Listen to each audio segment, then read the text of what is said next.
Leemos el Evangelio según San Marcos, capítulo 4, versículos del 26 al 34. En aquel tiempo Jesús dijo a la multitud: el reino de Dios se parece a lo que sucede cuando un hombre siembra la semilla en la tierra, que pasan las noches y los días, y sin que él sepa cómo, la semilla germina y crece, y la tierra por sí sola va produciendo el fruto. Primero los tallos, luego las espigas, después los granos en las espigas. Y cuando ya están maduros los granos, el hombre echa mano de la hoz, pues ha llegado el tiempo de la cosecha. Les dijo también: ¿con qué compararemos el reino de Dios? ¿Con qué parábola lo podremos representar? Es como una semilla de mostaza que cuando se siembra es la más pequeña de las semillas, pero una vez sembrada crece y se convierte en el mayor de los arbustos y echa ramas tan grandes que los pájaros pueden anidar a su sombra. Y con otras muchas parábolas semejantes les estuvo exponiendo su mensaje de acuerdo con lo que ellos podían entender. Y no les hablaba sino en parábolas, pero a sus discípulos les explicaba todo en privado. El evangelista San Marcos en este momento nos presenta dos parábolas que son directamente descriptivas del reino de Dios.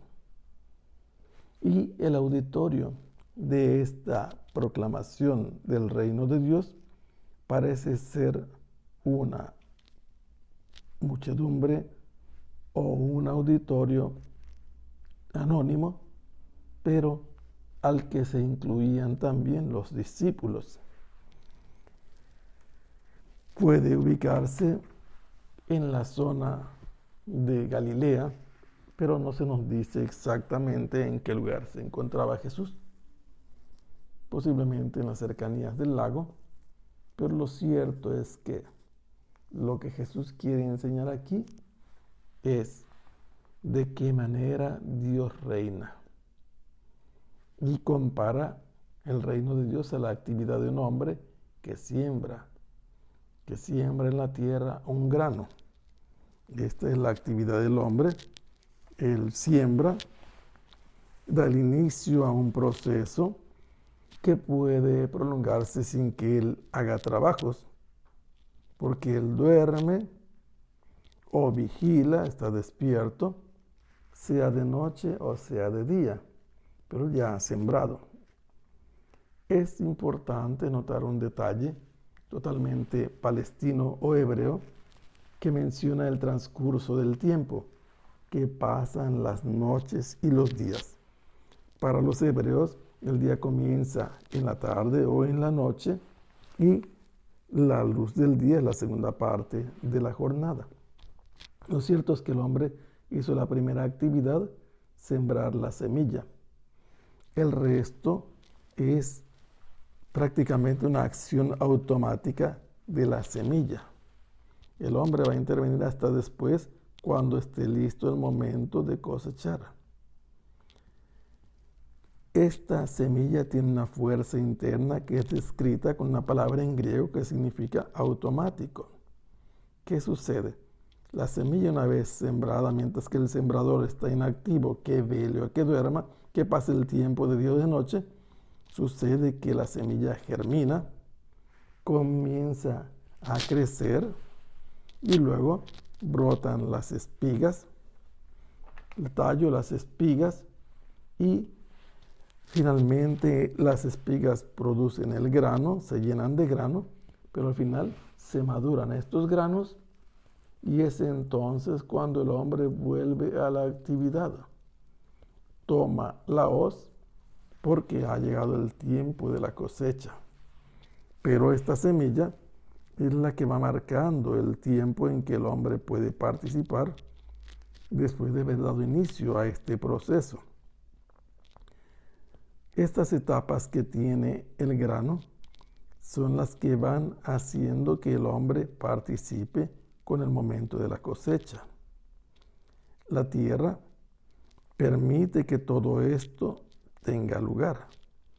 Pero la semilla por sí misma tiene una energía vital que pareciera hasta milagrosa. Y con esto lo que quiere hacer Jesús es hacer entender que el anuncio del reino es así. ¿Por qué? Porque el reino tiene una fuerza vital en sí mismo, pero requiere que esta semilla del reino la siembre alguien y que esta semilla caiga en una tierra que la acepte, que la acoja y que tenga también la capacidad de que la semilla germine. Aquí se requiere la paciencia de aquel que tiene que esperar a que la semilla vaya haciendo sus propios procesos de germinar, de hacer que broten los tallos, las espigas, los granos.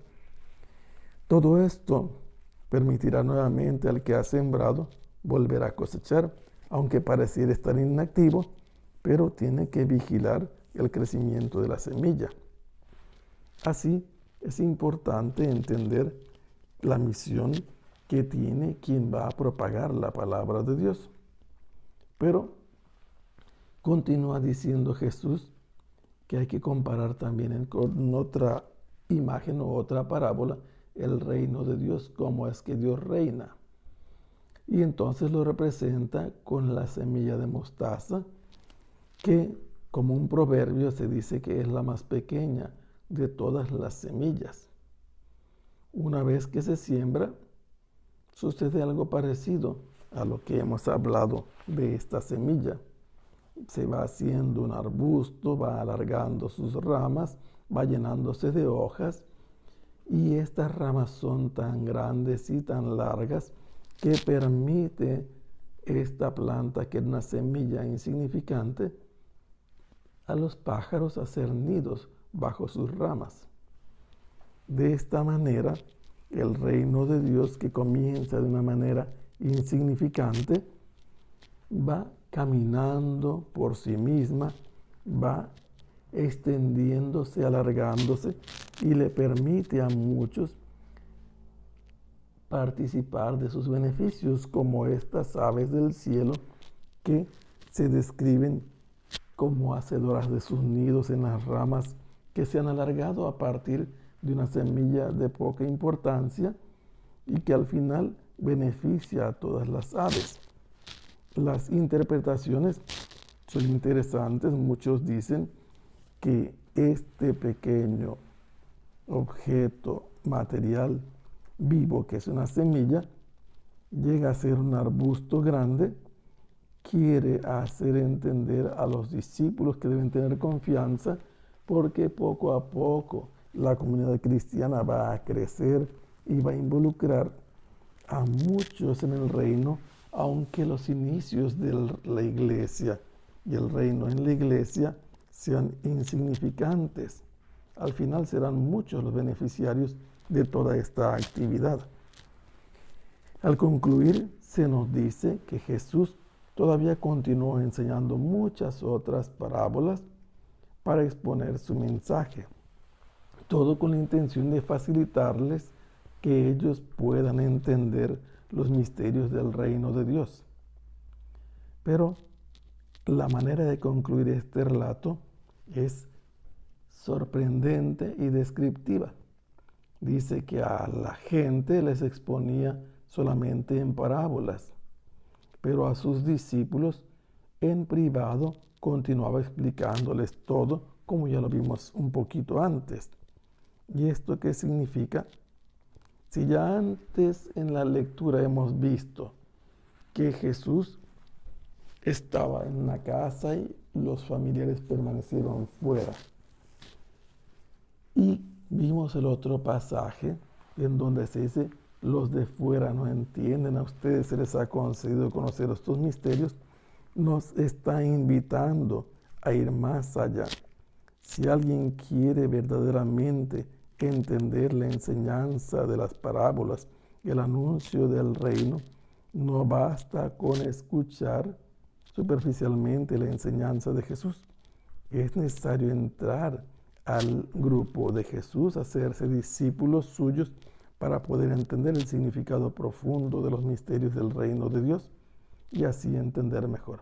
Que el Señor los bendiga. Hasta pronto. Sea alabado el Santísimo Sacramento.